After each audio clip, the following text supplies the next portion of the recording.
I made a short video on why Germany was never going to win the Second World War. And in that, I mostly focused on the economic aspect as laid out in Adam Tooze's Wages of Destruction. And I specifically focused on the figure of Fritz Todt, the former Reichsminister of Armaments and Production, essentially in charge of the war economy, before Albert Speer is going to take over as head of the ministry. I want to expand on that a little bit further about why Germany was never going to win the Second World War. And I want to focus on a couple of key things that I think people misunderstand when it comes to the Second World War.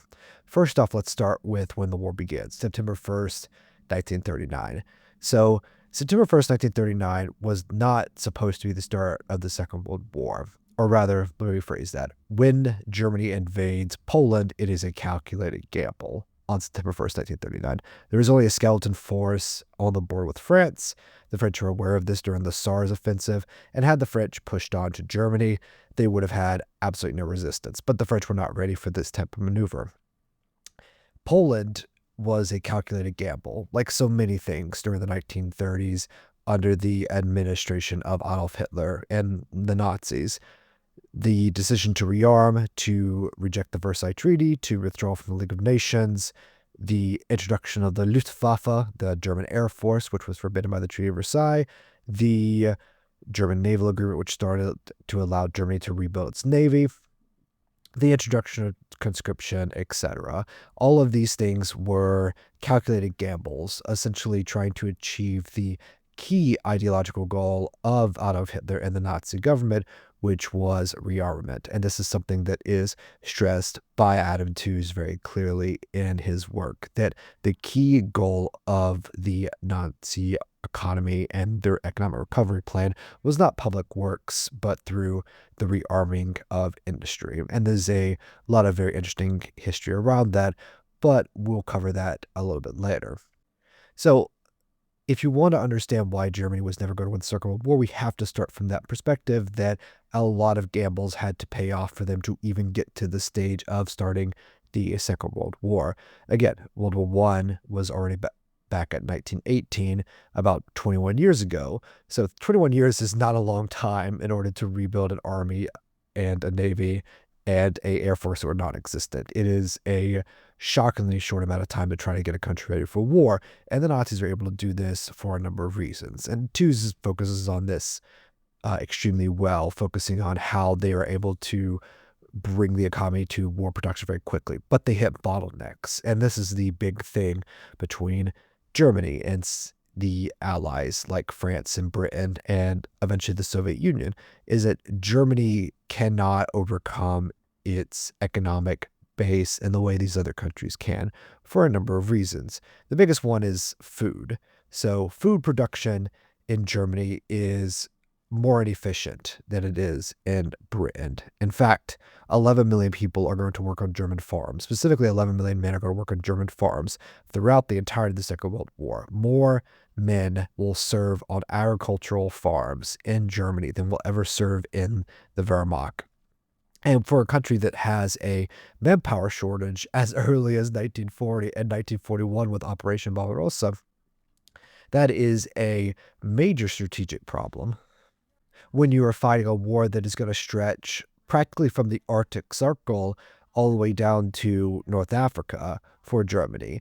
And it's such a problem that historians such as Christian Gerlach and Timothy Snyder have focused on food as a cornerstone question of the Holocaust, and in fact, why the Holocaust takes place and takes shape in the way it does over the course of 1941, 42, 43, and 44. And it makes sense if you understand that everyone that is in the Wehrmacht at a general level and above, and even some colonels and lower officers, but mostly in the generals who are going to conduct the war, and all the way up to Adolf Hitler himself, they're all veterans of the First World War. They remember the First World War very well and how the British blockade crippled rationing and food supplies at home. Even in fact, the soldiers in the Kaiser's army during the First World War, their food rations get shrunk more and more, something you read about during the All Quiet on the Russian Front by Emil Remarque. And it should go without saying that they are very aware and traumatized by this strategic resource issue. And so, having to answer that, the inefficiency within the agricultural sector, the fact that they know that Britain is going to blockade them, they have to approach this war in a very specific way. And that's why when they take that gamble, they are not expecting the British or the French to actually back up their claims of defending Poland the same way that they backed down for Czechoslovakia for the Sudeten crisis. But they're wrong. And they eventually, in this case, Britain and France will declare war on Germany.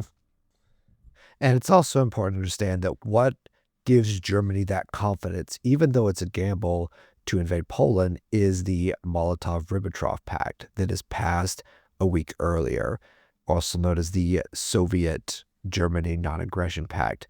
The reason the Germans do this is not because they're ideologically aligned with the Soviet Union. Nazism and communism do not align in ideology and very much see each other as diametrical enemies. Now, there's a long history of Wehrmacht and Red Army cooperation during Weimar Germany, during the Reichswehr, and when the Soviet army is first going through its development during the 20s and the 30s. But that changes after the Nazis come to power. They very much break relations with the Soviets very early on, and it's only as we get closer to Germany actually invading Poland, or rather when German-Polish relations break down over the course of 1939, that they reach out to the Soviets. At first, Germany's trying to reserve the Danzig situation, quote-unquote, the Danzig crisis, with a diplomatic approach, quote-unquote diplomatic approach, in the way they did with the Sudeten crisis. But when Poland obviously seems that they are going to not be bullied, and mostly when Britain is going to offer Poland a guarantee of independence that they will step in if Germany tries to invade, this changes. And Germany, furiously, and by Germany we mean Adolf Hitler, reaches out to the Soviets through von Ribbentrop, the foreign minister for Nazi Germany, to reach out to the Soviets and see if they're willing to split Poland in two, so to speak. And this is what gives Germany that confidence that even if the Allies invade, that they will not be able to reach Berlin. Again, it's still a gamble. They absolutely could have, but they were not ready to do this. And that was the inherent gamble, the era of fog of war that Germany did not know, but also the British didn't know as well. They did not fully understand or appreciate how weak the German position was. And British and French strategic thinking, while ultimately true in its foundations, or rather had a solid foundational approach, very much underestimated how weak Germany was in 1939 up until the invasion of the lowlands in France in May of 1940. So Germany is able to succeed in Poland because Soviets will also invade Poland as well, and also at the slow response of the Allies, the British and the French specifically, and the fact they were not ready for engagement. Then you have the drôle de guerre, or the Folly War, where there's not a lot that's really happening. And that's also because France is still calling up its men, getting its army ready, and they're not going to push across the Rhine into German territory because the German army has all of their forces there after they've defeated Poland. And Britain is still getting its men ready to go to the continent. And there's still this long period of tension. And also the fact that Germany is still not exactly ready to do the things it is going to try and do in terms of invading the lowlands and France. They are still also gearing up for conflict as well, but their period of strategic opportunity is shrinking. Then you get Operation Weserüberung, or literally Operation Weser Exercise. Weser is a river near the city of Kiel, where they invade Denmark and Norway at the same time. This is a response to the actual plan by the British to occupy Norway as a way of pressuring Sweden, which gave Germany its iron ore to produce steel, which is one of the key resources that Tooze talks about, wages of destruction, that Germany is securing its strategic reserves. It invades two sovereign nations in terms of Norway and Denmark, conquering both. Denmark in 6 hours and Norway taking about 30 days. But the Norwegian campaign is also a campaign that draws a lot of casualties to the German strategic war effort, specifically to the Kriegsmarine, which loses a handful of ships that it cannot really afford to lose. But what conquering Norway allows the Kriegsmarine to do is that now it can station ships and submarines into the North Sea and attack British cargo around the British naval headquarters, the home fleet at Scapa Flow.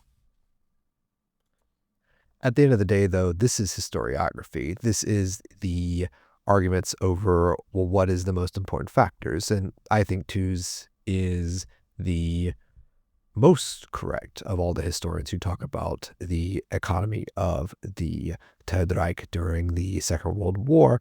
But obviously other historians focus on fuel and oil as big contributing factors as well. Tick famously made a video on the fact that Second World War is all about oil. I think that's a very productive way of looking at the Second World War. However, when you are talking about an event as big as the Second World War, being reductive is kind of necessary just to cover the volume of things there is to cover. Again, Adam Tooze's Wages of Destruction is a multi-100-page tome that doesn't even cover everything that Tooze could have covered as well. Not talking about specific individuals, because this is something that even Adam Tooze himself says he wished he focused on, that he focused on the characters that are going to be involved during the Reichsministry of Arms Production and in the economy itself. At the end of the day, though, historians, we try to focus on this idea of contingency, that things do not have to play out the way they do. And that is true for the Second World War and for Germany, but I think it's in the opposite way of how we usually talk about it, especially with counterfactuals. The contingency is not Germany winning, but rather there is only really one world in which Germany, quote unquote, wins the Second World War in any way that you could call a victory, either a settled peace with the British or total Soviet collapse. And having both of those things happen just seems very, very, very unlikely in most of the worlds that we live in. But of course, with contingency and looking back, but also looking forward, you can't take things for granted that this is always the case. I think when it comes to contingency for the Second World War, you really have to focus on the idea that Germany was going to lose in many different ways than how they ended up losing. And that's the more contingent aspect, that there were so many ways that Germany could have and, well, should have lost the Second World War, but didn't. And they lost in a very particular way, and that is worth of study. But again, if you have your own pet theory, counterfactual history is fun, and I will not discourage you from using it. But this is a more expanded thought on why I believe that Germany was always going to lose the Second World War. Hey everyone, thank you for watching. This is just a quick video that I made to expand on a short I had made on my channel and on my TikTok as well. If you liked the video, please like, share, subscribe, watch a new video, watch the one I made on the Nama-Herero genocide. I'm currently still working on the videos on Iran-Contra and also a longer form video on Japanese fascism. As I kind of get used to editing, writing scripts, editing videos, finding content, etc., I'll be able to crank these out a little bit faster. So thank you everyone, and have a good one.